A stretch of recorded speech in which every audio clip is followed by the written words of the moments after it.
What's up, guys? Welcome to BitCast episode 79. So close to 80 for the week of June 21st, 2020. It has been a solid 3 months since we've last podcasted. And Landry and I talked about Animal Crossing, which was a great time. But we're back. And a lot of things have changed in America. A lot of political unrest right now. A lot of terrible things happening to Black people, and it's being recognized. A lot of Black Lives Matter. Amazing things happening. A lot of good protests here happening across the nation, but in Chattanooga. So just, a lot of things are going on. But I did want to at least put that at the forefront of this episode that we support BLM, and we are so happy to partner in any way that we can. And we just know that this time is a weird time for all of us, but we're happy to be at least recognizing that and using some of the platform that we have to be able to talk about it and say that we just want to make sure that we're doing everything that we can on our end, however small it may be, to do our part.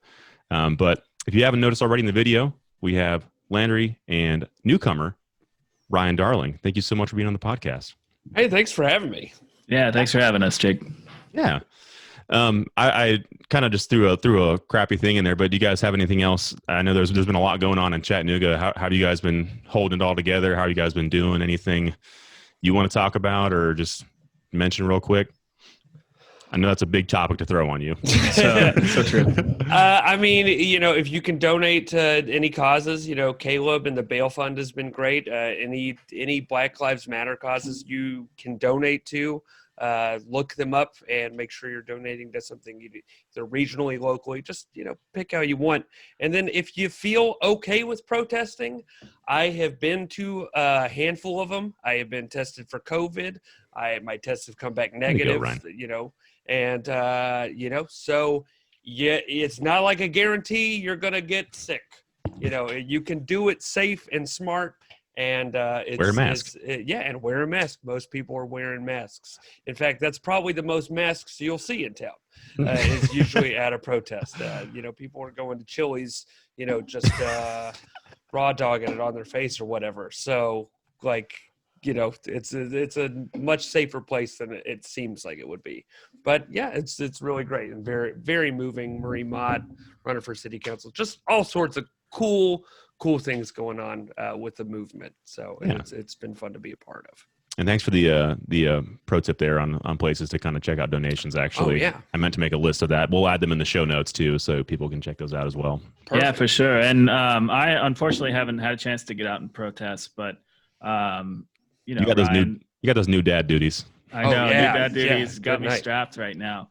But one of the things I have been doing is one of the other projects I'm working on right now has a lot to do with classic film. And so as I've been talking about that on another podcast that I still have under wraps, but will unveil pretty shortly, we've just been kind of diving into African-American cinema and really looking at what we can kind of work into the list that we're currently making as well. It's been pretty excellent. And a lot of fun watching a lot of those movies. So, and I've heard it, and it sounds real good too. Thanks. Not only is the content excellent, but man, the quality of those recordings is top notch. Been working my audio editing game quite a bit. So yeah, it's not easy, man. There's a lot of nuances that you don't think about, and you end up wasting so much time, just these minor parts you're trying to fix, and you're like, it's just not worth it. It's not worth it. Yeah, it's a lot of tedium. I used to go back and edit a full podcast all the way through and cut out signs of silence, just weird little noises and stuff. And now I'm just I'm just going to let it just let it go. Just let it ride, man. Let it ride. There's natural. A place for that, I think, but I can't imagine doing it in a podcast that's over 30 minutes because it just takes so much time. It's a bad time. It's a bad time. Jake, if I hadn't met you face to face before, I would have thought your voice was some sort of effect. It's the perfect podcaster voice. It's unreal how good it is. I would have thought it would be some sort of fan. I'm I need to learn this effect. But yeah, thank you. Well, and I think Zoom really brings it all together. Shout out to Zoom, the unofficial official sponsor of this podcast. Perfect. They've given us $0 for advertising, but we're going to go ahead and promote them anyways. But all that aside, I'm very glad we kind of got that off in the front of the show because it's been something that's on the front, on my mind, and I'm sure everyone else's minds that's kind of been paying attention to what's going on. But to at least provide some attention to other cool things that are happening in the world. The Last of Us 2 came out last Friday, and we are going to talk about it today.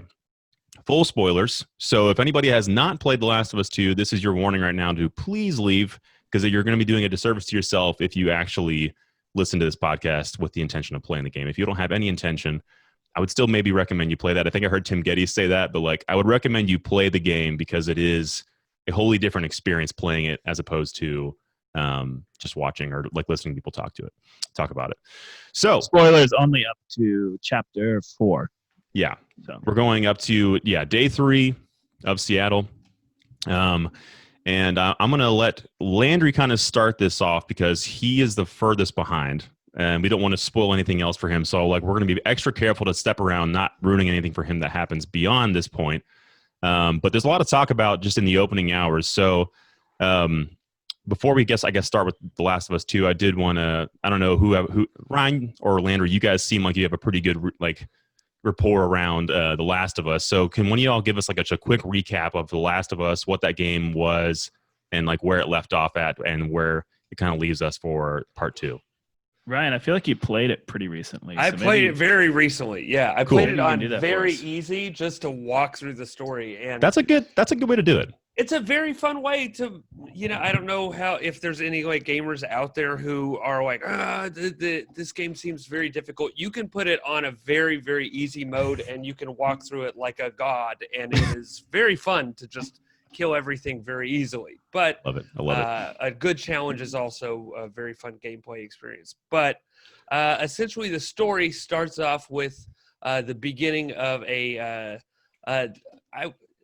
for lack of a better word, zombie apocalypse, but really what it is a fungus, a brain-eating fungus that takes over people's minds. Mm-hmm. And you start as the protagonist of the first game, Joel, and he is with his daughter, and they're trying to escape a city.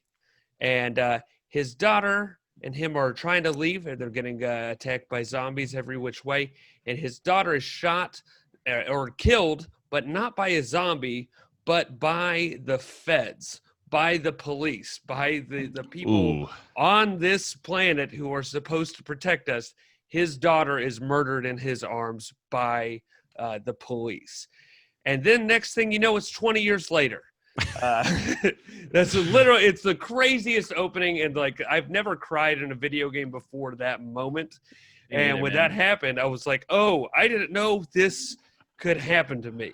Big time jump. I remember when that came out too. I made like 6 or 7 people play through that intro. You made me play it. Oh, really? You were the one. I played it. I played the opening scene in your living room, and then like a week later, you let me borrow your PS4 to play, or PS3 at the time. PS3. To play the game. So anyway, essentially, you start in Boston. You run into a girl who is immune. Her name is Ellie, and your job essentially is to take Ellie to go find a cure for the disease.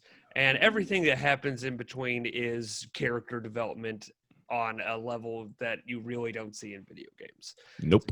Incredible dialogue. A lot of risk, a lot of reward, real emotional ties, and relationships are really built slowly. You see so much horrifying shit, suicides, really cool characters. Really, there's a cannibal cult in there that's really rad. But anyway, Ellie shows up. You finally make it to the Fireflies, and where they are going to work on a cure. But the catch is they can't get a cure without Ellie dying. And Ellie is roughly the same age as Joel's daughter when she died. And Ellie is passed out during this and doesn't really have a say in whether she wants to die or not. Joel hears they're going to operate and kill her to get the cure. And Joel pretty much views her as a daughter at this point and is like, well, I'm just going to murder everyone. And Joel goes in, kills the fireflies, like wipes them all out just to save this girl that could have saved humanity.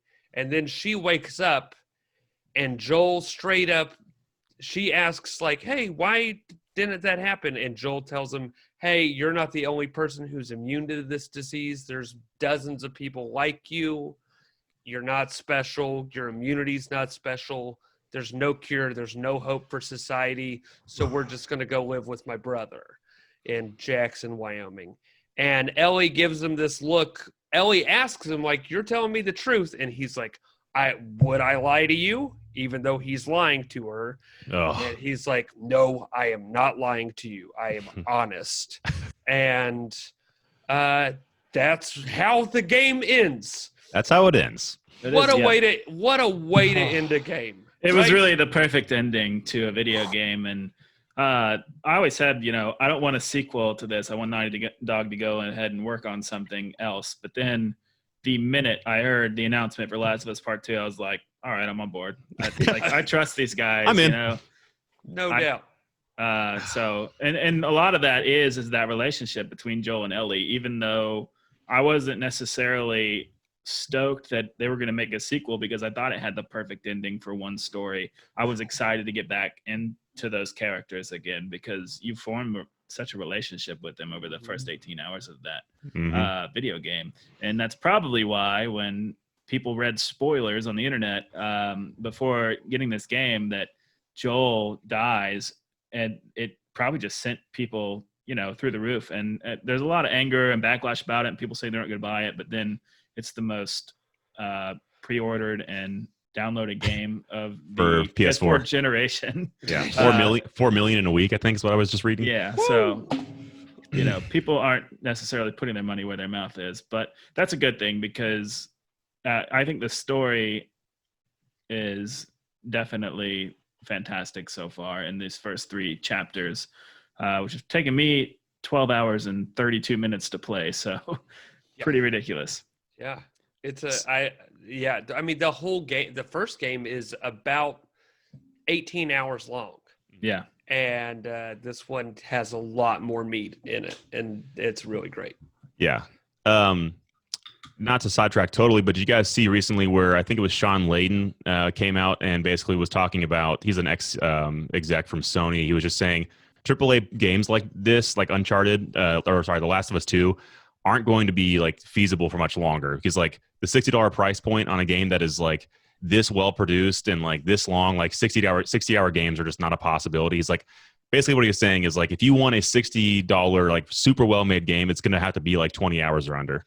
And I was like, I'm all for that. I was like, I'm all for that. Is like exactly what I want AAA gaming to be. I was like, that's all I need. Give us the like length of a TV series and, put a few trophies in it for the hardcore people. They'll get 30 hours out of it or something. And I'm totally cool with that. Maybe we're just getting old, but for my like lifestyle, I'm just like, I don't have to, like, when I see a 60-hour like timeline, I'm like, that just is exhausting. And like, it just does not encourage me at all to try and finish that game. I'm like, oh, cool. I still have 60 more hours to play this game.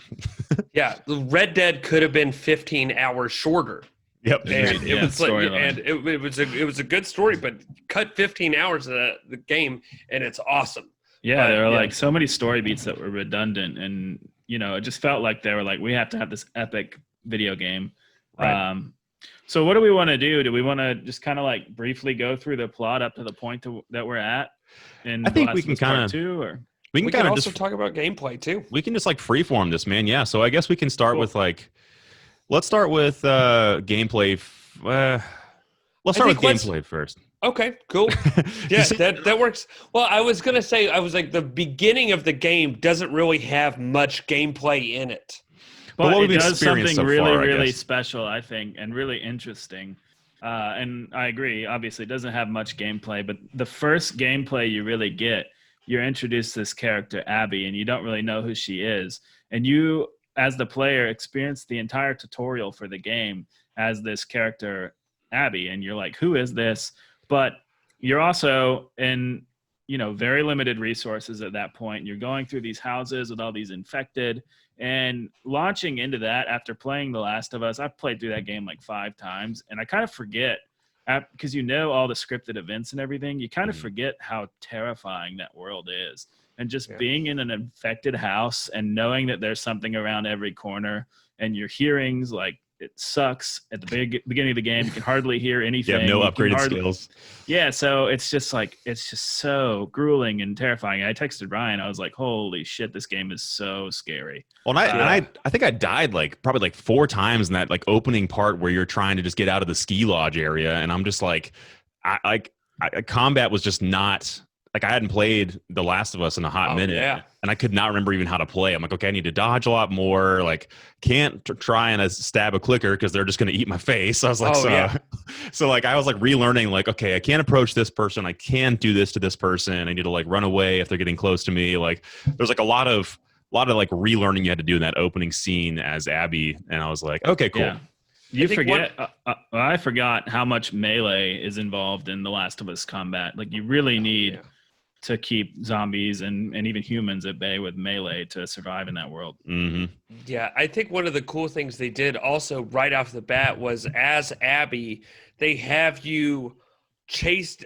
There wasn't a whole lot of just straight up runaway moments in The Last of Us Part 1. There was a lot of, all right, get to a place, you have a shootout, yada, yada, yada. But in this one, they open up with Abby just at this one scene of just her running from a horde of infected. You're like, oh, I couldn't fight any of these. There's 100 of these. There's too many. And they never did that in the first one, which horde is such a common zombie trope that I can't believe Last of Us 1 didn't really do. Yeah. That they start you off in the snow with just a bunch of shit. And then you're like, well, I guess I got to learn to hit L1 and just sprint. Just sprint. Yeah. And it was terrifying, but it's such a cool sequence. Naughty Dog kind of took a page out of their own book with Uncharted 4 and those chase sequences and the big blockbuster scenes that were all pretty much exclusively previously an Uncharted thing. And I feel like they've really added some of the best of those moments into The Last of Us Part 2. And it's been, they're always a joy to play. They're always so much fun. So yeah, I'm specifically remembering the car chase scene in Hillcrest with Jesse. That was a pretty awesome getaway scene as well. Oh yeah, a lot of good getaway scenes. And I feel like the combat and mechanics have all just improved from the first one. Really, if you actually everything got 10% better, which makes the game just feel 100% better. Really. If you try to go back and play Last of Us now, it does feel a bit more clunky with how things go. But for the most part, Last of Us Part 2 fixes a lot of things that you may have disliked about the first one. Traversal's a lot easier to get around. Going prone and crawling around is cool. And I think enemy design is excellent too. They're not as smart as I wish they would have been. They're still I kind of cheesed a lot of encounters. But really? Yeah. Humans, I'm getting my ass kicked, man. Oh, I still died a lot. But you can restart an encounter. If I mess up and I get seen, I'm like, restart. I'm done. Oh, yeah. I'm the same way. I'm just I need to do this quieter and smarter. But I think the AI in that game, what's cool is there's 3 different types of enemy combatants you're going to get. You're going to get infected, which those vary. And then you got wolves and you got scars. Or Seraphites. My bad. I'm not being very PC by saying scars. But the Seraphites are quiet. They communicate via whistles, and they're very in tune to where the other patrols are. So Seraphites are scary. You need to avoid them before killing them, because if one of them drops, somebody will check on them so quickly. Yep. Where with wolves, not that bad. Yeah, wolves are more like an Uncharted style combat where it is more gunning, more you can do it discreetly and they're easier, but they're more like a base where you can kind of run around. There's a lot of places to hide the dead bodies. But yeah, the Seraphites I actually had the most fun with on the encounters because it was almost always tall grass you could hide in, and so a lot of times you're sneaking around with your bow and trying to hit people. And I love the silencer on the pistols too. Putting the silencer. What an awesome thing to add to the game. But it's only 5 shots, which is like it always like inevitably happened to me where like I was like down to my last like 2 silencer shots on my pistol. The canister would break. I didn't kill the guy running at me, so I just keep like shooting and like everyone be alerted to me. I'm like, and I just like run away and hide. Dude, I panic so hard every time I'm found. Like I'll just start shooting shots everywhere. I was like, my God. Like, I'm so bad once I'm actually found out. I feel like I play the game terribly. Breathe in, and then I make sure I get headshots. Like I will get headshots on silencers, and those people will it's just you see that little red circle that knows you just killed them, and just if I can get a headshot off on usually if I get a silencer, that means 5 kills. That's how I try to do it. It's 5 kills, sometimes 3 if I get like 2 if I screw up. But usually, I missed a few times. I want to get a headshot just because I hate like hearing the humans scream. Like the game is so brutal in so many ways. It's like I can't handle this. I need to end it quickly for these people so I don't have to suffer through their screams. And I'm playing through the game with headphones, and it's just so brutal. You bring up a really fun point here. Have either of you killed a person before you've killed a dog? Like the dog. Yes. Yeah. If you kill the master of the dog before you kill the dog checks up on the human. It's super sad. And starts crying. Yep, it's super sad. Oh, I can't take it. Dude, it's so brutal. And then you have to shoot that dog. Yeah, the dogs are honestly like probably the toughest enemy to fight because they're super low to the ground, so you can't really ever get like a good line of sight on them. And then like they can sniff you out super quick. So like you either have to like shoot them as fast as you can and hope that like you can get away because the owner's going to notice their dog's dead too. So it's like it's a lose-lose whenever a dog is involved in the situation. Oh yeah. But man, they're terrifying. Them calling the names out of like when someone does die, like, oh, Ryan, like they freak out and they like run up to him. Sorry, Ryan. No, it's okay. Yeah, there's those moments where people were just like, oh, I gotta get you. Like each AI character like that's kind of an important thing because also like I think with the kind of the theme of the game is every person you kill, it has worth. Is a like person. That is such a weird concept to add to like making a video game about violence. Making a violent video game about violence is such a weird thing to do, but they make such a great statement on it because you're sitting there just like, yeah, I'll kill this, wolf or this dog. But every time you do, you're kind of like, well, that's like somebody's teammate. That's like somebody's best friend you just murdered. It's like Joel might be dead, but you created a backstory for somebody you're about to kill here in like 2 seconds. Yep. Which is exactly. Yeah. Crazy. I think I don't know if you guys have felt this way or not. How do you guys feel about looting? Like the looting or like scavenging, like getting resources in the game? I personally love it, but that's just like I love exploration in video games. It's one of my favorite mechanics in any game. Like Breath of the Wild's by far my favorite game ever made. And it's just because you can explore so much of everything, And this is a different type of exploration. You're kind of in tight, crammed spaces, but like I just love like trying to break open every window and trying to find every locked door. And I feel like the levels are laid out in like these really unique puzzle layouts. So you kind of have to figure out how the developers want you to navigate these environments to find all the safes and the desktops and stuff or workbenches. So I personally love it. I could see how it gets tedious for some players, but for me, it's great. If it gets tedious, maybe you should just go on hard mode and play with less resources. That's the other thing. It's like if you play on like hard or even like survival, you have to do that stuff because I guess that's true. Don't have any ammo. It's so hard to find stuff. But even in normal, you're not finding. I'm not going into battle like with very few resources that often. But every now and then I'll be caught off guard and be like, well, I guess I guess gotta be stealthy here on this one because I got no bullets left. Yeah. I was like max resources until I met my first. What is the stalkers? I think the infected that kind of walk on all fours and behave like pack mentality, kind of. I think that's the stalkers. Yeah, they're so terrifying. And then is that in the convention center? Yeah. So you meet the stalkers, and then like a few seconds later, you have another stalker segment, and then one pushes you out of a building, and you fly down the sewers, and then all of a sudden you meet the scars as well. It is like the most brutal difficulty spike, because those things killed me. The stalkers killed me like 6 times, and then I got into that scar section in the park, and they just ruined me over and over again.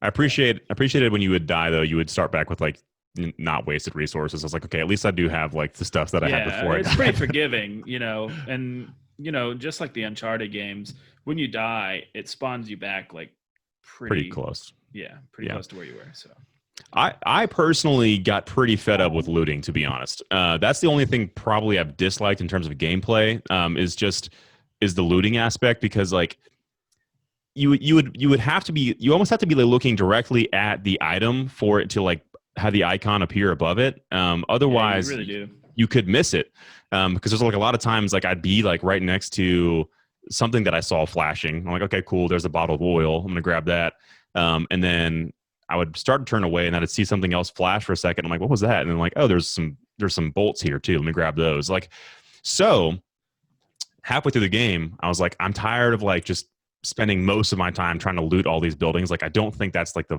sole intention of this game, is just to spend most of it looting. I was like, so I turned on the accessibility feature. I don't know if you guys have checked those out yet, but there's a ton of them. There's a ton. And there's an accessibility feature that allows you to go into listening mode, and then you can ping when you're in a building, and it'll show you where all the items are. It'll just ping the items that are nearest to you, like within a certain radius. Amazing. And so that changed how, like, it just made my process for the latter half of the game so much better, because I could go into a building, ping really quickly, check all the spots that I wanted to, and know that I had found everything in that area without like feeling with like remorse, like maybe I hope I didn't miss anything, because I'm a completionist, and I love finding everything. That would help. Yeah. Well, yeah. I think that would really help with the artifacts, because I'm literally sitting down and reading everything I find. Yeah. Even the cards, I'm reading the cards. The prayer cards, yeah. Which is unreal that I'm just sitting there just being like, well, I'll read about this card game. And I want nothing more than that card game to exist.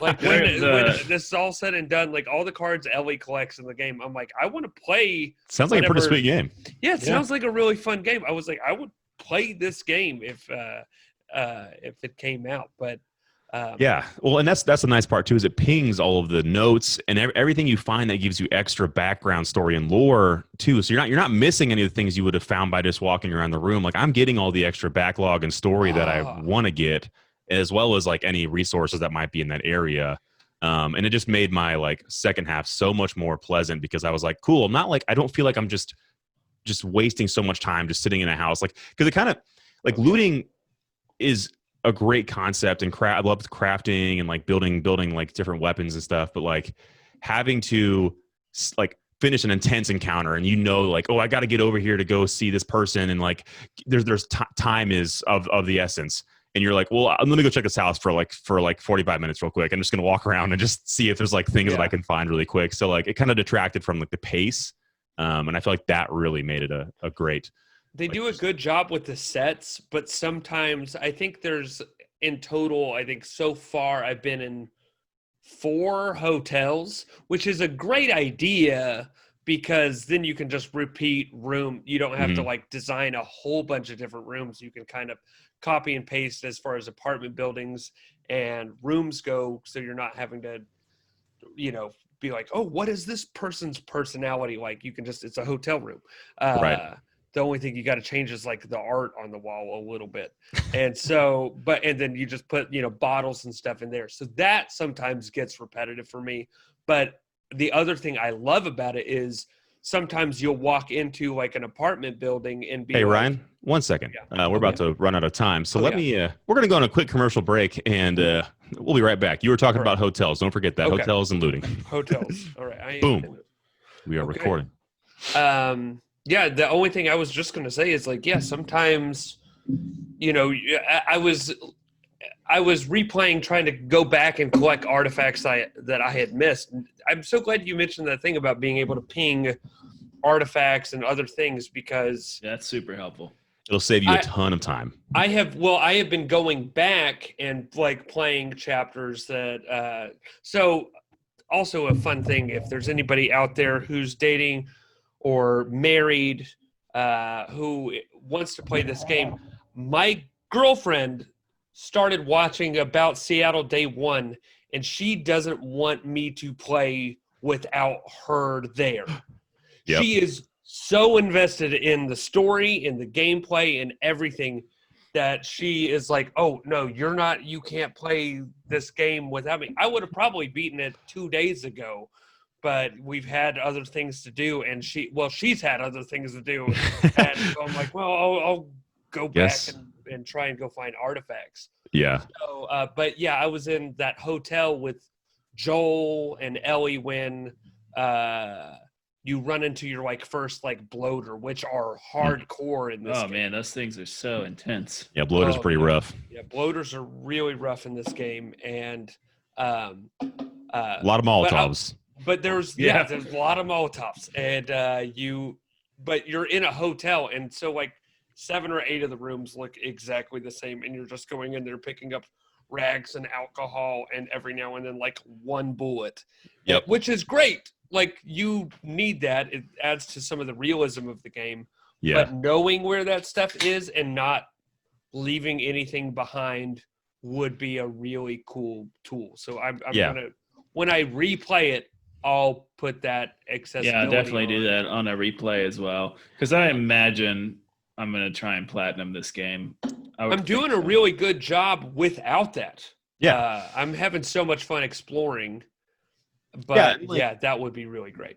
I guess like jumping into the next kind of part about this we can talk about is just like the world building that they've done in this game. It's just they're top unmatched. Tier. Just like unmatched, even compared to like Uncharted. I feel like Uncharted like was the next like, oh wow, like this is incredible. But like in what they've developed here, just the certain places that you go to, the different environments and like settings and like the stories they tell in those places. Yeah. Even without characters being there, like you can find a corpse and find their note. And one of my favorite stories in the game so far is Boris's story in Hillcrest. This like championship archer who lives with his daughter, and his daughter gets taken out by the wolves. And I mean, you could miss all of this if you're not searching everything, and that's what's so great about this. But so he sees his daughter murdered by the wolves, and then he kills 3 on patrol the next day. Mm-hmm. And all the neighbors in Hillcrest kind of conspire against him, and they're like, you know what? We're going to take Boris out. We're going to rat him out to the wolves, and that way we're going to be saved. So Boris finds that out.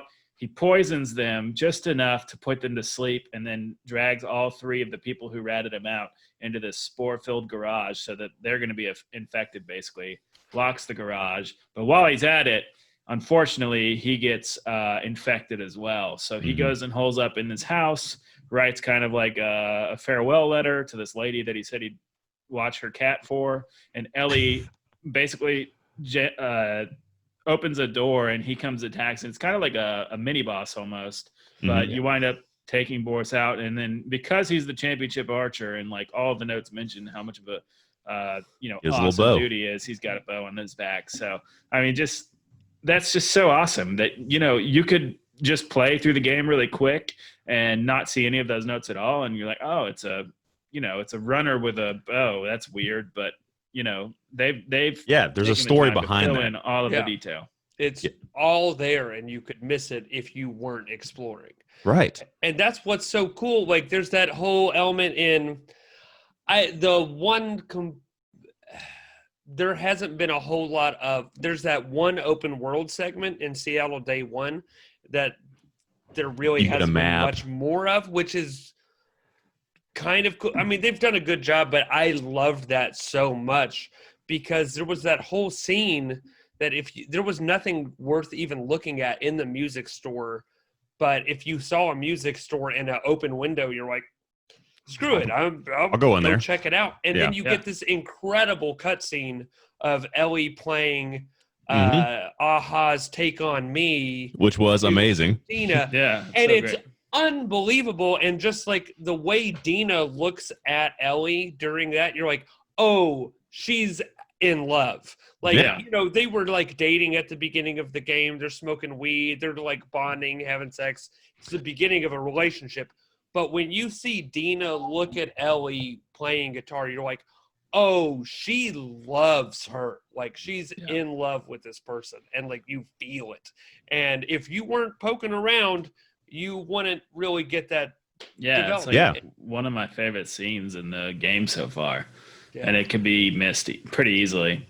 Does anybody know how many songs a game has to have sung in it, or a movie has to have sung in it, to consider it a musical? Because there's so much music in this game, it's unreal. And how about the guitar strumming mechanic? The little mini game is pretty great. So much fun. You can I was just checking like stuff, and like people have been playing like legitimate songs on that. I saw on YouTube. I was wondering when somebody was going to actually start putting up videos of just like Last of Us. It's crazy. Hero stuff. I learned how to play a Coldplay song. It was like 3 or 4 chords and like the same like whatever setup they had, the little dial setup. So I was like sitting there playing like a Coldplay song, and I was like singing to it, and I was like, this is pretty cool. This actually works pretty well. Yeah, it's really, really fun. That's great. It's like it's all these just small minor details that they didn't have to include that they did, and that's what separates Naughty Dog from a lot of other developers. Is like they took the time to reward people for venturing out and looking for something that they knew they would find. It's like, we're gonna put this weird little Easter egg and this cool thing that they can do over here if they want to, and they'll realize that they can do this once they get here. I forget when this happened, so I don't want to actually say it or not. I'm not totally for sure. But there's like a lot of things that like the mechanics exist that you don't realize. And I'm glad they brought back actually the flashlight going out. Yeah. I remember when that happened on the PS3 and even like the PS4 right when it launched. I was like, this is the coolest like implementation of tech ever. Because it feels just like what it would. Just shake the controller. Yeah, because it didn't happen for a long time. Like I had gotten through segments without it happening, and all of a sudden I was like, the first time it happens is when you go in a flashback and you're with Joel in the birthday memory, which today is my favorite moment of the game. The birthday memory by far. So good, dude. And it made me want a walking simulator from Naughty Dog. I just take that. That's all I want. Like I just want a full interactive story. 3 hours, just give me a good story now. Okay, so that's the scene that I was thinking of, though. So did you guys go into the bathroom and look in the mirror? And like, I had like her hat on at the time, but you could like make faces in the mirror. No, I didn't get to that part. As like Ellie. So I went and like looked in the mirror, and like you can make her look real stupid, and it was like really funny. I should have like screen capped it, but like that's so great. Like I did take a screen cap in the music. I've taken also weird. I never take screen caps during the game. I have taken so many screen caps during this. This is beautiful. This is beautiful. Just like I can't believe this is happening right now. Yes. And yeah, the whole scene where Joel, if you're wearing the hat, I guess Joel takes it off of Ellie. And we'll throw it on the Brontosaurus. And I took a picture of that because, like, you could have just left the hat lying on any old dinosaur and to be able to just throw that into the game and be like, yeah, there's something to it. And you can put the hat on Joel, too. I didn't realize that either. You can actually put it on him as well, and he'll leave it on. I'm like, dang it, I didn't do that. Funny. Oh, my goodness. There's just so many little things you can do. And I'm just like, it's just so nice. It's just nice, and it's an extra layer of, like, secondary storytelling that you don't often get in games where you're like, oh, like they spent a long time thinking about what's going to happen in this area, what kind of story they want to tell, what kind of emotions they want to evoke from this. And like that's also amazing. You're so on point with that. And another thing about that just like blew my mind was 3 years ago from where we're at, like currently in the story.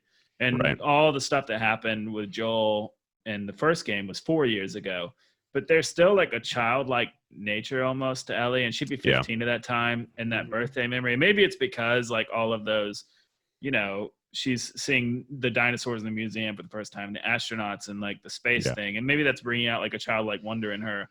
But then you fast forward to the next scene and you see like how hard and like just broken Ellie is as a, 18-year-old. Well, she's so upset. Like that scene, I played that again today, and one of the things that really sticks out to me is, I mean, she's 16 years old. One of the weird cues is she's like, oh, I didn't know I needed to change the strings on the guitar. But she's real kind of shitty about it. Like, she's like, I know you're teaching me how to play guitar, but like, she's like, oh, I didn't know I needed to change my strings. Another thing Joel has to, teach me, because she's really mad at Joel because Joel is even making her wear a mask around Spores because he's like, what if other people are doing this? And she's like, I haven't met any other immune people, and you said there was a bunch like me. There's dozens. And so she is so hot on his trail, knowing he's full of shit. Yeah. And Joel is trying to his best to love this person that he has told a horrible lie to, and that their relationship is obviously dissolving because of lies. Yeah, it's fractured. Happens. Yeah. Like, you can lie to someone you love, and the first time you do it, things are a little weird, but you can live. But as time goes by, those lies just get heavier. It's not even there's that more one's lies. It just carries more weight. And that had a huge impact on Ellie's life too. I mean, she even said in the first game, like, this has to be for something. Like Sam, dying on our journey, all the people that we killed along the way, everything that we've been through, Tess, this has to be for something. And Joel, didn't allow her to know the truth. And I don't necessarily fault Joel for what he did. I mean, this is like his surrogate child, and he's obviously like kind of implanted his feelings for his daughter on her. But Marlene and all of them, like, they're not, I don't think they deserve to die, but like, they're definitely not in the right. Like, you have to give the person a choice. Like, Ellie should have been involved in some way on both ends, and I think a lot of people want to call Joel like this horrible guy for the way that things shook out in The Last of Us Part 1, but I don't necessarily think he's a terrible person. I think he's a guy who's like hopeless in the beginning of the game, and kind of through love starts to see all these things, and then they want to rip that away from him, and obviously that's something he can't handle. But I mean, it's so I guess we can kind of phase into that now, so we can kind of talk about the story. So like we already mentioned before, Joel dies immediately, and what's genius about how this game, we kind of mentioned earlier, starts out is they make you play as Abby. So you're playing as Abby, and I don't know, like, I kind of started out and I was like, okay, I'm playing as this random girl out in the middle of, Jackson in the snow, whatever. They're part of like a little crew that's just moving around, sure, whatever. Maybe they're all about to die, and we're going to learn about zombies that are coming into Jackson, and that's the story. That's what I was thinking too. Yeah. But no, she actually ends up being the one that kills Joel. And you're like, oh, I feel gross for playing as her. Like, I don't like that I just played. Yeah, it was so wild. I don't like that I played as the person that just killed Joel. So like, I guess, how did you guys react to that? I know, like, we've kind of, that's like the internet's already reacted to it, but how did you guys feel about that immediate scene? Like, just knowing like, oh, Joel's already dead. I just thought, like, it was, first of all, pretty brilliant direction by the team to think, like, first of all, right off the bat, you knew that they were going to make the bad guys in this game, or the bad guys, they were people too, and they had their own motivations, and they might not be very different than the ones that Ellie and Joel are operating out of. And you could feel that in the conversation that Owen and Abby had as well. And when there was one line of dialogue right when they said it where I was like, oh no, they're looking for either Joel or someone in the camp that in Jackson.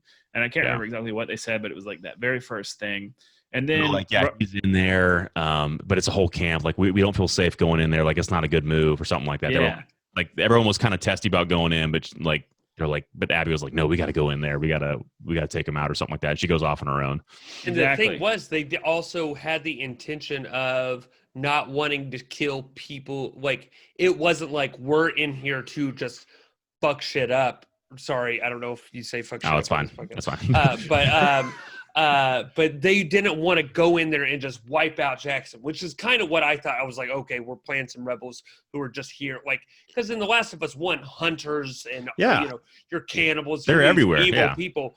But then you realize, like, these people let Tommy go. They let Ellie go. They let Jesse go. And you're sitting there just like, oh, they just wanted to kill Joel.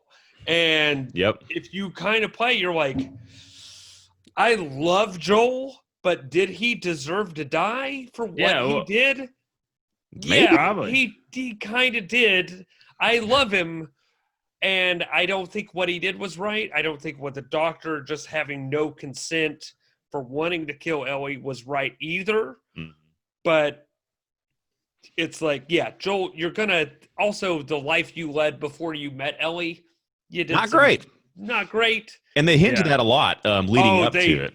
Well, and that's kind of what's cool about this game is you start playing as Ellie at 20, and you realize she's on the same path as Joel was when Joel was like 30. Exactly. Like people are looking at her weird, and she's even self-reflecting at the violence she's capable of doing, and she's messed up because of it, but is still driven by vengeance and everything else. And and Abby's driven by vengeance as well. I mean, so it's like, it's really cyclical, and I'm not finished with the game at all. I'm literally where we're talking about right now. I just got there this afternoon, but like, it's very clear that themes of like revenge and, violence and hatred are kind of some of the themes in this video game. And in one respect that makes it difficult to kind of marathon and play through, because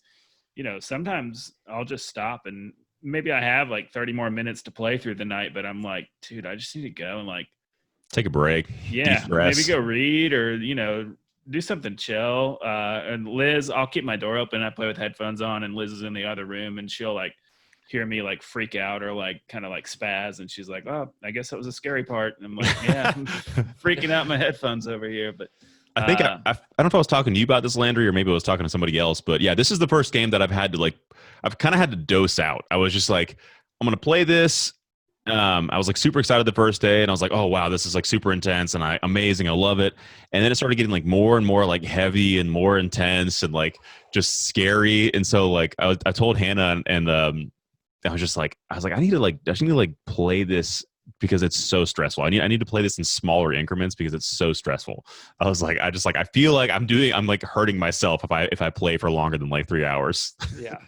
I definitely played a lot the first like 2 days, and then I started just kind of having like more bite-sized pieces just because my girlfriend wanted to watch me play. She was so interested in what was happening in the story, and then B, it is really intense. I mean, you kill a pregnant woman, like you are the protagonist of this story, and you murder a lady, and it's in somewhat self-defense, I guess you could say that. I mean, self-defense. You're the person you're the one putting them in that situation to where they had to kill you.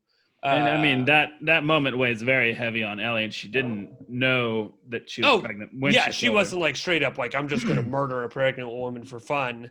But like that's when it like hits Ellie that like, oh my God, like if this happened to me, I would be, because she knows Dina's pregnant at this point too. Exactly. So she finally feels empathy towards like her I mean, and you see Ellie struggling with all of the things that she's been doing. I mean, like the scene with Nora, where like that's a scene you played, right, Landry? Yeah. Okay. I was just making sure. I was like, the scene with Nora. So yeah, like even after that, when she came back from that encounter, that was intense. Like you literally chased her through this place trying to kill her. You tackle her into a place with spores. Kill all the clickers inside, and then just like let her get infected. See her like struggling, and then we don't see this afterwards, but like the game makes you like bash her head in or like beat her with the rod that Ellie picks up, and I didn't want to do it. I'm just like, I don't want to press this button. I don't want to hit this person. I was like, this feels terrible, but it's just again another very intentional and like very interesting choice that Naughty Dog's made in forcing players to do something they don't want to do, to feel that guilt, to feel like the regression that you should feel when you're like committing something that is like so heinous. Like I'm beating the crap out of this person that's already going to die just so I can figure out where her friend is so I can go kill that person too. Yeah. And you're just like, oh, I don't want to do this. And you're like, no, for sure. Then she comes back from that. And I guess we didn't see this, but she's like, I made her talk. And she's like visibly shaken up, blood all over her face. And she's like, and Dina's like, okay, come inside. Like if I was Dina, I'd be like, you're crazy. I need to go.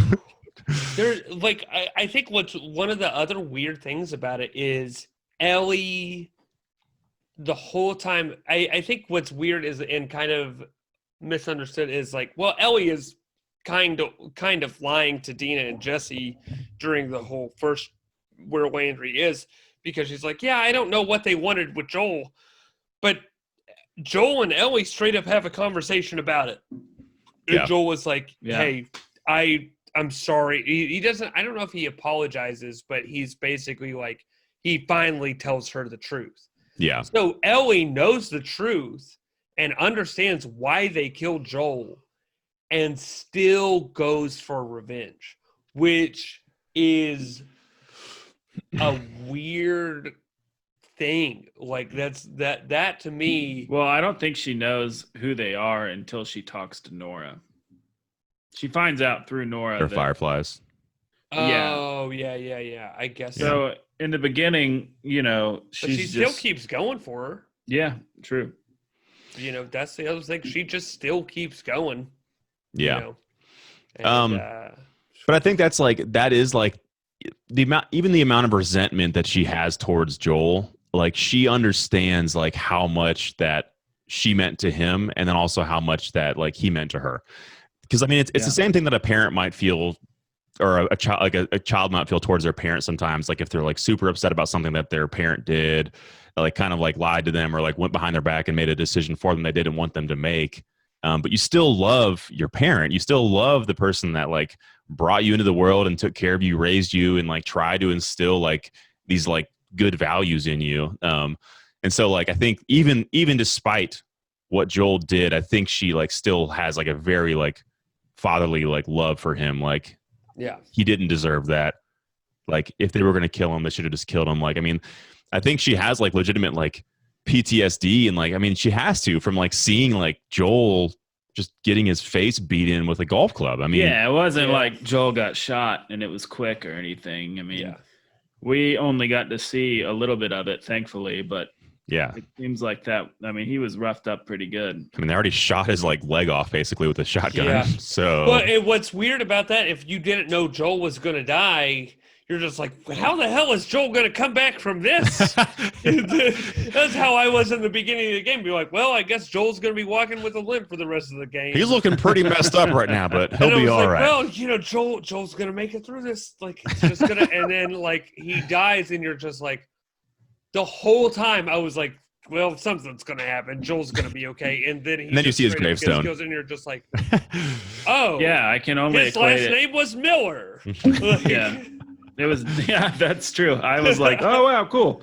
That was definitely a Ned Stark moment where I was just like, man, that's just so rough and not what I wanted or expected to happen. But and Ned Stark, good throwback reference right there. Have you guys enjoyed like getting to know Tommy better in the game? Yeah. I think they added some Tommy stuff that helps you get to know him a little bit better, and you're like, okay, Tommy's pretty cool too. He's a good dude.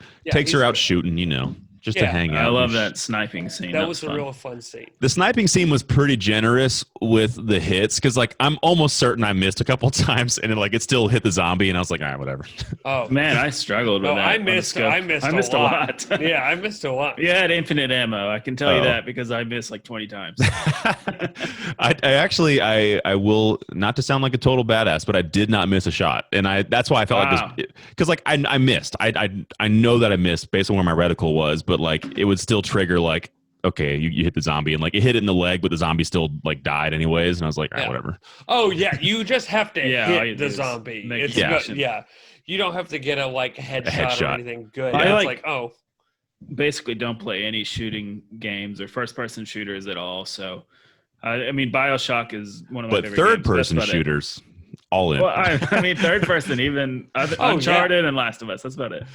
No, I like a fourth-person shooter. Oh, hey, there you go.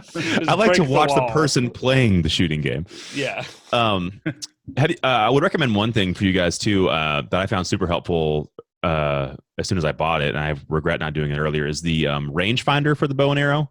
Just thinking about that. I don't know if you guys have seen that yet. I've seen that upgrade, but I haven't. It's expensive. It's like 80. I think it's like 80 parts. But I would buy that because that certainly helps with knowing your distance if you're going to use your bow and arrow, because it drops. Bow has like a mean arc. Yes. So it'll show you the drop you need to have to be able to hit somebody from further away. So if you need to hit somebody in the neck, you have to arch it a little you're like, okay, I'm going to aim it up now. And which is something The Last of Us 1 had automatically on the bow and arrow. Yeah. So. Yeah, this one, I was missing so many shots in the beginning. I was like, this thing's hard to aim unless we're like super close. Really difficult. Yes. Those explosive arrows, though, man, those things are brutal. I save so much of my ammo that I very rarely use badass stuff. Yeah. And then I'm like, I should use the badass stuff I have. And then when I do, I'm so grateful I do. So I never I did not even use once the trap mines or the trip mines that you. Oh my gosh, I use them so often. Haven't used them once. So brutal. And radius is. Yeah, it's pretty solid. But I have accidentally shot an explosive arrow when I was trying to be stealthy, and that was pretty funny. Because I'm like, I made it halfway through, and I had taken out like 3 or 4 guys already in this camp, and I'm like, okay, all right, bow and arrow time, here we go. And I shot. I was like, it just like blew up, and like everyone was alerted. And I was like, shit! I was like, I did not mean to shoot that arrow. Like, could you imagine having that in like a real life scenario? You're like, use the explosive arrow on accident. Well, what's so fun about this game is it always you could just restart the encounter right there, but what's great is you will probably make the choice to be like, oh shit, I did this. Run! So I guess I'm going to have to fight the rest of this thing in a firefight now. That's all I did. I literally shot it, and I was like, okay, well, I blew them up. They know where I am now, so I'm just going to run and hide and hope that they don't see me. Let's see what we can do. And it was great. Take half of them out, then you're ready for a firefight, and it's all good. Yeah. That's my big thing. I was too deep. I was too far in.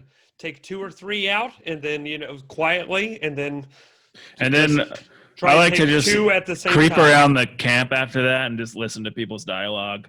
Oh, and then, after about 20 minutes of that, I'll just pop up out of the bushes and shoot one in the head. It's like, and then run for more cover. I appreciate the generous amount of time that they give you until a person actually spots you. That's true. It'll play that creepy sound. That noise. That's so nice. But anytime they really look in your direction, it takes you have just a second before they say something to other people or shoot.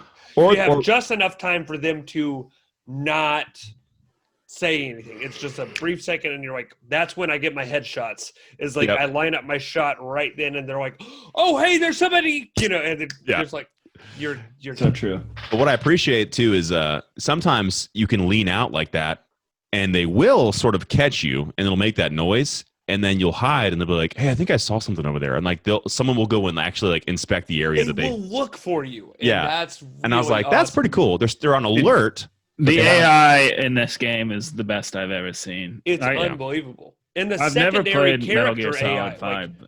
your friend, your companion AI, is also good. Well, much how better. How many times I've been saved by either Jesse or Dina. Or even Joel, you're like, oh yeah, because and you do well to stay close to them. Yeah, especially depending on what weapon they're using. Like sometimes Joel will be using a shotgun, so you want to get close to Joel because if you get into trouble, he'll shoot something near you. Right, and you go for the farther stuff. It's unreal. Yeah. And then they do a better job of hiding behind cover to make it a bit more realistic. Because I remember the funny part in The Last of Us Part 1 was you'd be hiding, and then Ellie would be just out right in the open of like the person obviously seeing her, and you're just like, well, that kind of breaks the immersion a little bit. She would just bump into a clicker and be fine. She'd be fine. It was like, all right. But this time they at least try to keep your NPCs a bit more hidden. So like if someone's coming around, they'll kind of try to hide next to you as opposed to just standing out in the open. Very smart. So I thought that was like a nice extra touch too. It'd be really cool if they did like just an update at some point in the future that made those chapters co-op and you could play like Dina and Jesse, because I mean really that'd be so dope. All those I feel like all those battles should be, but you it's like, okay, I call dibs on the person that lives this encounter. You can have the person that gets shot and dies. Good point. That does happen on occasion, but there's a few encounters that don't have any of that. So we have about 8 minutes left on our Zoom call. But I feel like we've covered like a good amount of like so far of like what's happened in the game. I mean, overall, I can say I finished the game, so I can say that this is by far the most like it's weird to say. It's almost like I'm talking about the Oscars. I tried to explain it to my brother-in-law who's not a gamer. I was like, this game is like the first game that I've played that I've really thought about after I finished it. There was a lot of like really interesting narratives that they're trying to build, and like they did it well. And like the amount of like storytelling they do, and like just the emotions that they're trying to evoke from the player is again nothing like nothing else you're ever going to see in a video game. And so I told him, I was like, it might not have been like from a fun standpoint, like I told you guys like I kind of had a hard time playing it because it was just so like rough sometimes. Like, oh my gosh, this is tough. But from a critique standpoint, and from like just this is what video games are going to be. Like this is probably the best game that I've ever played in terms of just like those metrics. Yeah, like there's nothing else I've played like it. So far, you know, I might be halfway through, I might be a little less. I think this is the best interactive story that I've played so far. I do think The Last of Us may be superior because, I mean, it's hard to tell because I haven't finished it, so I'm kind of speaking out of turn here. But I just think, you know, like all the things that we've talked about, the narrative structure, the dialogue, you know, the way that they tell stories, not like a movie would be told, but like a video game should be told, where you can explore the environments and see these other things. And another thing we didn't talk about is the environment itself. The way nature has overtaken Seattle is stunning. I mean, just looking at the environments they've created. It's beautiful. The boating, the whole like boating scene through Seattle is like a fun time. Oh, I love it. Have you guys ever like watched or seen the there was, I think, a Discovery Channel show, and there's a book called The World Without Us, and it's kind of about what would actually happen to the world without us maintaining it. And that is how Neil Druckmann and the other artists in the game decided to build the world around the Last of Us. That's awesome. So every collapse, all the infrastructure that falls, everything that you see, like rivers running through cities and like trees growing up, and like how maybe society has collapsed, but nature is doing fine without us. That is such an interesting source material they used for this, and even for the first game. And that's why you're getting these beautiful landscapes in the midst of literal hell for people.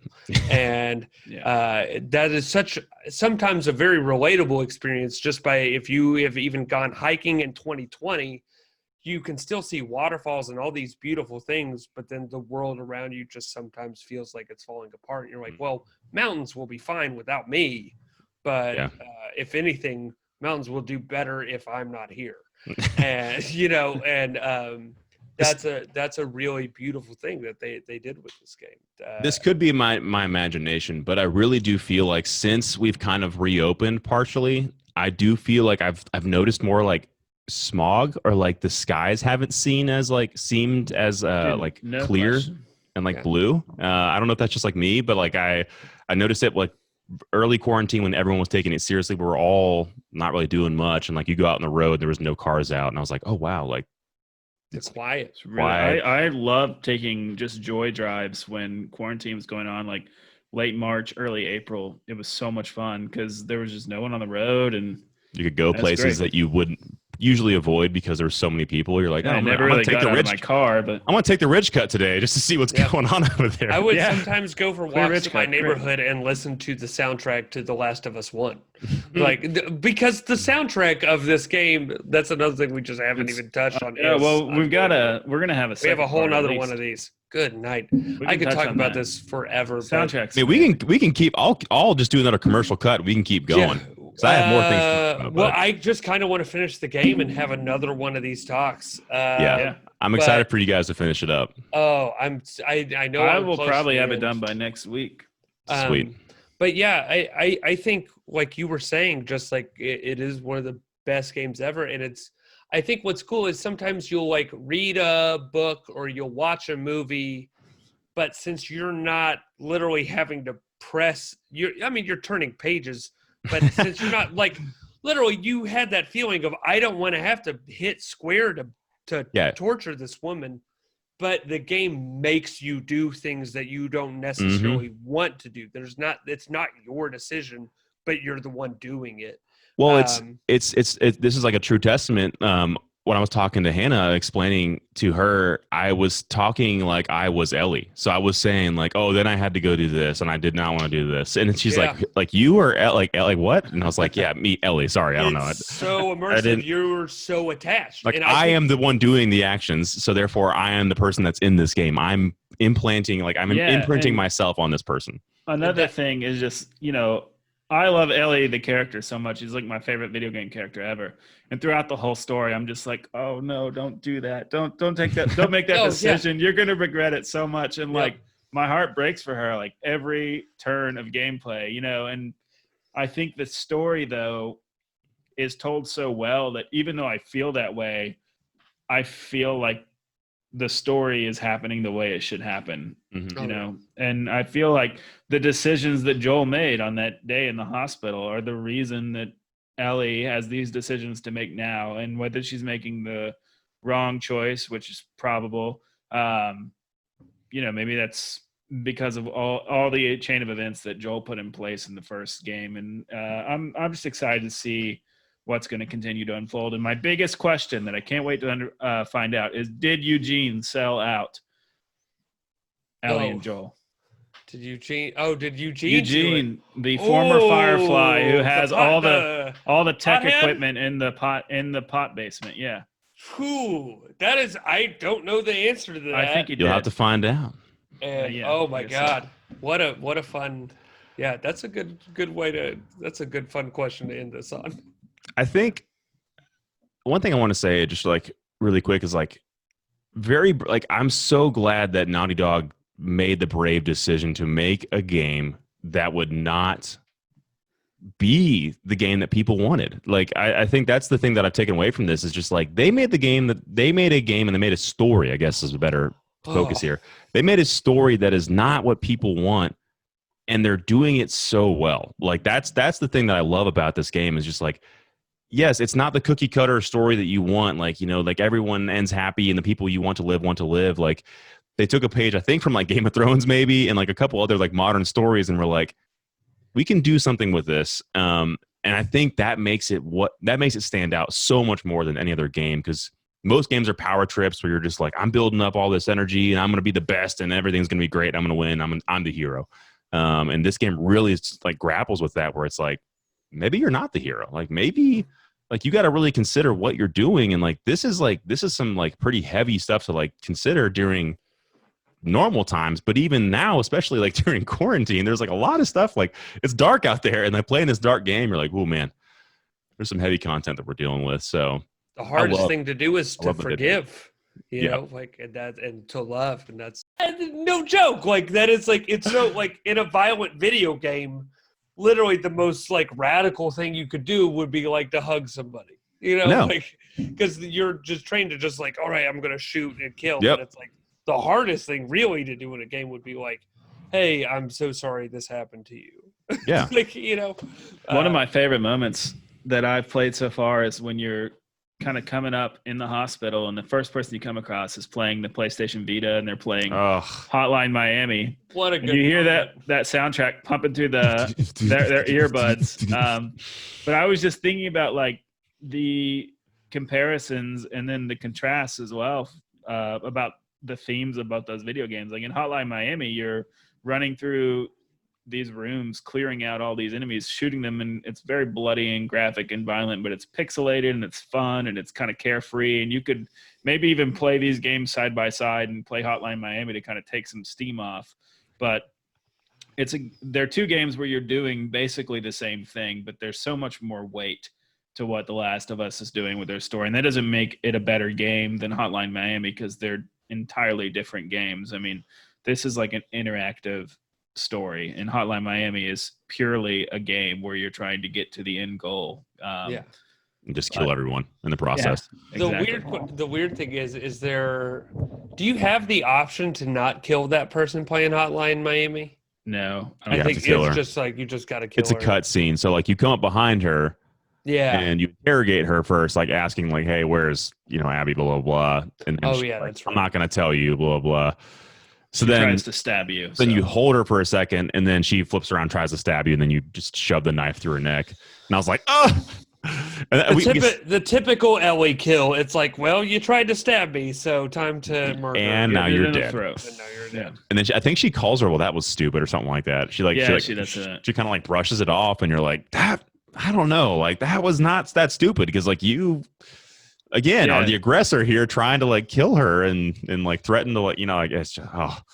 This very much so has like, I think if this game would have came out like in 2003, right before America went to war with Iraq, we would have all had like different feelings, about revenge, like post 9/11, like revenge. This game kind of seems like a really, I don't know, I don't think it's a direct commentary on like 9/11, but you could put it in that aspect of just like violence creates violence. Doesn't really pay off sometimes. Yeah, or really ever. It's very expensive and really bloody, and usually nobody's happy with the results.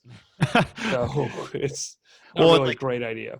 That was the thing I think a lot of people were worried about with this game is the idea of revenge being kind of a tired trope of just like, true. Is that really like enough to like motivate me to even care about this story? Is because like the first game you were like, oh, we got to get this girl here because she's the cure and like this is like important, and then they totally flip the story in the end right at when Joel basically takes her out of there and doesn't allow it to happen. You're like, oh shoot, like that was a big twist.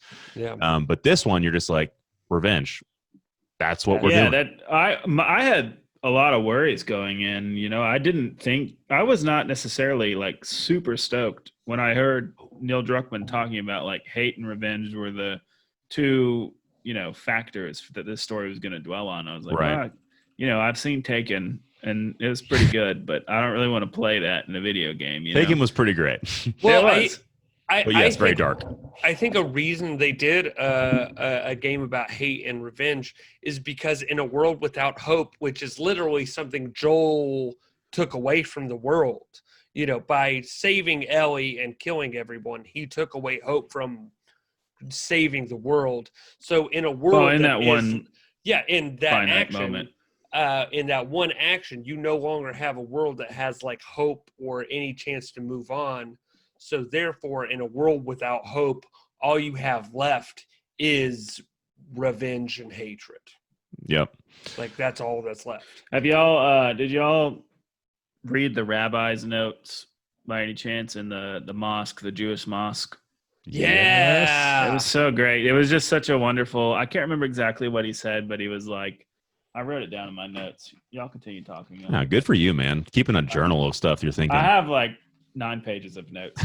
I'm only if the world ever ends, people are going to look up Landry's notes of The Last of Us notes and be like, ooh, man, that sounds like a good game. This is absolutely. That sounds like a good game. There's no PS4s left in the world. Who was this Boris guy? Well, he's a note within a note. Landry had a crazy life. Yeah. Yes. I can't find it. That's upsetting.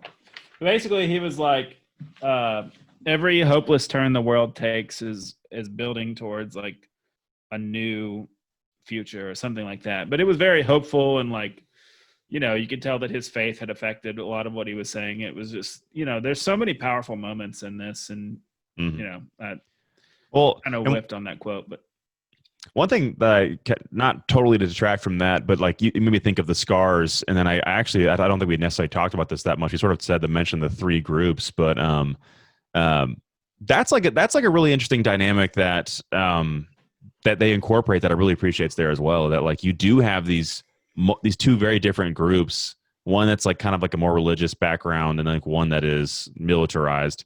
And I do feel like in a realistic state, that's probably kind of what we would end up with. We would end up with like these religious people that are like, this is how we're going to live our lives, and this is how we're going to do this out. Maybe not be hyper violent like the Scars are or the Seraphites are, but then you'd have like the militarized group as well. That is like we survived because we had access to these resources, and we have all these extra guns and things that we like that are left over from our days as, you know, like whatever. Well, it's a world overthrowing literally the government. They overthrew Fedra. Like I forgot. Yeah, Fedra was the whole storyline. Like, that's what's so cool about this is we come into a situation where the police and the military have lost. And then the sad thing, and it's reflective of things that happened in Russia after the revolution, and most post-revolution worlds that ever exist, like happened in China, happened in Russia, it happens a lot of times post-revolution France, is you end up imitating. To institute your new society, you end up starting to imitate the society you overthrew. Yeah. And so that kind of is like what happened to the WLF, because they overthrew Fedra, and then we're like, oh shit, we got to feed all these people. And now we have the same problems that the Fedra had. We have the same problems that Fedra had. But at least they're not the ones with boot on their necks. We're putting boots on. Now we're calling the shots, and now we're the boots on other people's necks. Yeah. And it's like, well, and then I guess that's where the Seraphites come from. Is like, hey, we just don't want to have boots on our necks, and we're okay with like building fires and hunting, and then I don't know what the hell happened. Putting arrows in other people's necks. Yeah, for real. But they seemed somewhat, I don't know, at least they're pious. Yeah. You know, maybe. Yeah. What is there to abstain from in a world with nothing? Violence. Yeah, violence. Well, violence if you can, but it's hard to, I guess. Didn't check that box off. Nope. Yeah, you know. But so yeah, I want to kind of let both of you guys finish the game up, and come back to this conversation and have a full view circle now of the whole game. So we'll kind of cut it off here, but yeah, if I don't know what else to say beyond play Last of Us 2 if you guys are thinking about it. It's probably like a once in a lifetime game for the PS4, and probably a once in a lifetime game for like at least the past like 20 years. Yeah, so. I mean, I would say any platform really. It is. And you know, as you're playing through, check back with us next time, and we'll follow up with another conversation. Yep. Yeah. So unfortunately, that is the end of our podcast, folks. I know it kind of feels weird to just cut it off on that conversation, but guys, thank you so much for being on the podcast. It's been a great time. Ryan, you handled the first debut very, very well. Thank you so much for having me on. Like, just being able to talk about this game in an honest way is just such a great and fun experience. It's so much fun to be able to share with other people who love this as much as I did. It's the beauty of games. I feel like that's honestly the best. That's my favorite part about any kind of video game, is not necessarily like the act of playing it, but being able to share it with somebody else and talk to them about it. Like, oh man, like what'd you think about this part? Like, wasn't that awesome when this happened? Or like sharing experiences with people is, I think, just a common human thing. But yeah, I'm glad that we got to do this and talk about it. Landry, as always, thank you for your insight. Appreciate you. Yeah, man. Thanks for having me on. Always a pleasure. Always fun. So be sure to check out bitbloggers.com. We'll have this posted tomorrow. So that'll be Saturday, what is tomorrow? The 27th, I think. Yep. 27th. And then I would say if you guys commit to a schedule, you'll be done with the game within the week. Oh yeah. I might be finished tomorrow where I'm at. Okay, cool. So I'm pretty close. I don't want to like give you any time frame, so I'm not going to spoil that for you guys. But yeah, within the week probably. Whatever. And then be sure to check out us on Instagram. We'll have like some like just quick little snippets of this stuff. You can kind of read us there. And if you have any questions or anything you want to add to the conversation, please send emails to bitcast@bitbloggers.com. But until next time, this has been BitCast. Thanks for tuning in. Talk about some stuff.